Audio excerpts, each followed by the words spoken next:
Last season மாதிரி இந்த சீசனில் செம்மையாக என்ஜாய் பண்ண ஒரு டாஸ்க்குனால் அது இந்த டாஸ்க்கு தான். ரொம்ப நல்லாயிருக்கு இந்த பாட்டு டாஸ்க்கு. ஒரு ஃபுல் எனர்ஜியோட சண்டை இல்லாமல் இவங்க யாரும் வாய் திறந்து சண்டை போடாமல் சூப்பராக பண்ணிகிட்ருக்காங்க. இந்த டாஸ்க்கோட மெயின் ஹீரோயின் யாருன்னு பார்த்தீங்கன்னா கமருதீன் அண்ட் அரோரா தான். 2 பேரும் அவ்வளோ சூப்பராக பெர்ஃபார்ம் பண்ணுறாங்க எல்லா சாங்ஸ்க்கும். ஃபஸ்ட்டு வந்து கானா வினோத் ஒரு இது எடுத்தார், சூப்பர் எனர்ஜி அப்படின்னு சொல்லி பிக் பாஸ் வந்து ப்ரைஸ் பண்ணார்.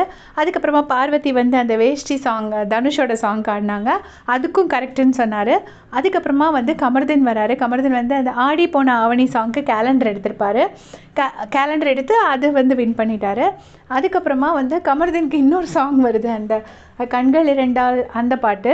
அதை பார்த்த உடனே பிக் பாஸ் சொல்கிறாரு, உங்களுக்குன்னு வந்து பாட்டு மாட்டுது பார்த்தீங்களா கமருதீன் அப்படின்னு சொல்கிறாரு.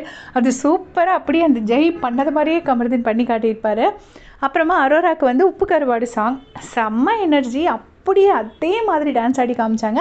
ஆக்சுவலி எல்லாருமே நல்லா தான் டான்ஸ் பண்ணாங்க. இருந்தாலும் அரோரா டான்ஸ் ஆடினோடனே பிக் பாஸ் சொல்கிறாரு, இந்த வீட்டில் நீங்கள் வந்ததுலேயே இன்றைக்கி தான் ஃபுல் எனர்ஜியோடு பெர்ஃபார்ம் பண்ணியிருக்கீங்க, பார்க்குறதுக்கு சூப்பராக இருந்துச்சு அப்படின்னு சொல்லி பிக் பாஸ் வந்து அரோராவை ப்ரைஸ் பண்ணார். அது வந்து ரொம்ப வெல் டிசர்வ்டு ப்ரைஸ் தான் அது. அப்புறமா செல்ஃபி புள்ள சாங் வந்துச்சு. அதுக்கு அரோராவும் கமருதீனும் ஒரு பர்ஃபார்மன்ஸ் போட்டிருப்பாங்க. நான் வீட்டிலேருந்து அதை பார்த்துட்டு நான் பயங்கரமாக என்ஜாய் பண்ணேன். நீங்களும் என்ன மாதிரி என்ஜாய் பண்ணியிருந்தீங்கன்னா மறக்காமல் அதை கமெண்ட் செக்ஷனில் சொல்லுங்கள். செம்ம சூப்பர். எல்லா க்ரெடிட்டும் வந்து கமருதீனுக்கும் அரோராவுக்கு தான் போய் சேரும். உங்களுடைய கமெண்ட் சொல்லுங்கள்.